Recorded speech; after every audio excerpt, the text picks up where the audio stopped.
You know, nobody's perfect. And as a mechanical engineer with 10 years in the field, if I were to do engineering school all over again, there are many things I would do differently. So in this video, I will share with you 5 mistakes I made in engineering school that you can learn from and hopefully avoid them to make your engineering journey that much better. And the first mistake is focusing too much on your GPA. Hey, I get it. GPA is important in the beginning of stages of your engineering journey, but at the same time, don't focus too much on it. Do not let it define you. Just because you have a low GPA, it doesn't mean that you're going to be a failure or you're doomed either as an engineer or even worse as a person. And the other thing that I want to mention here is that just because you have a high GPA, it does not mean that you have life all figured out and then everything is going to be wonderful for you. Whether you have a low or high GPA, that doesn't mean anything in the long run. Both types of people, both types of students have great opportunities and a bright future ahead. And what really matters is the consistency and the focus and the hard work that you put behind your work. A couple of months ago, Benjamin Cichy, who I hope I'm saying his name right, who is the Senior Director for Systems Engineering and Integration of Test on the Human Landing System at Blue Origin,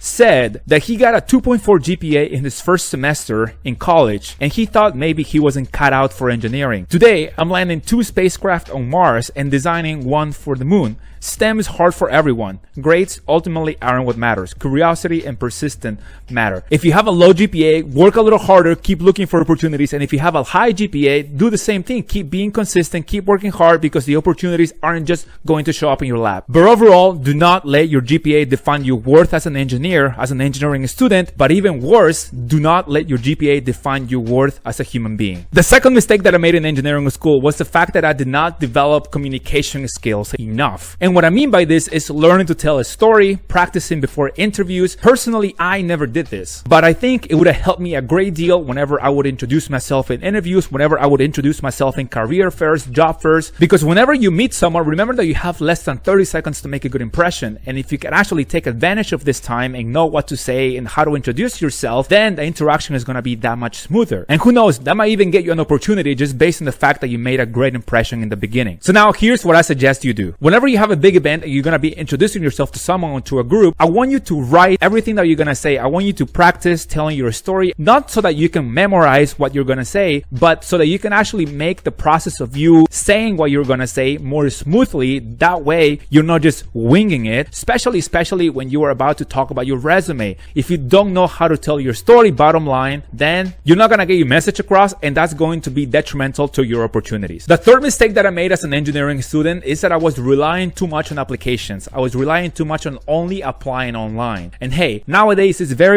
easy to push a button. Anybody can do that. That means that there's going to be hundreds, if not thousands of people applying for the same job just because it's so easy to just push a button. So here's what I suggest you do. Don't be afraid to follow up. Don't be afraid to contact people. Don't be afraid to even, who knows, maybe at times even give a call depending on the circumstances. Also, don't be afraid to send a connection to the people that you are looking to work for through LinkedIn or the recruiters through there. And if you want to know what to say, if you want to know how to approach this type of situation, go to my website, alexcito.com/engineering-career. You're going to have samples there. The fourth mistake that I made in engineering school was the fact that I would wait until last minute to study. And this actually was very detrimental. Who knows, perhaps even to my performance during the test, because the truth is that engineering subjects are not like history or anything else out there that you can just cram or memorize one night before and then take the test and you'll be just fine. The truth of the matter is that with engineering subjects, you're going to have to spend the time and the hours actually learning the material. Now, in my personal experience, I used to study 2 to 3 days before the test. That was my sweet spot. But hey, you are going to get to know yourself as you keep going through engineering school, and you're going to have to regulate how long before the test you have to study. The fifth mistake that I made at some point in engineering school was the fact that at times I doubted myself. I was thinking, oh my God, this is so hard, so difficult. Am I really going to be able to come through? And this actually reminds me of a famous quote from Henry Ford, who said, hey,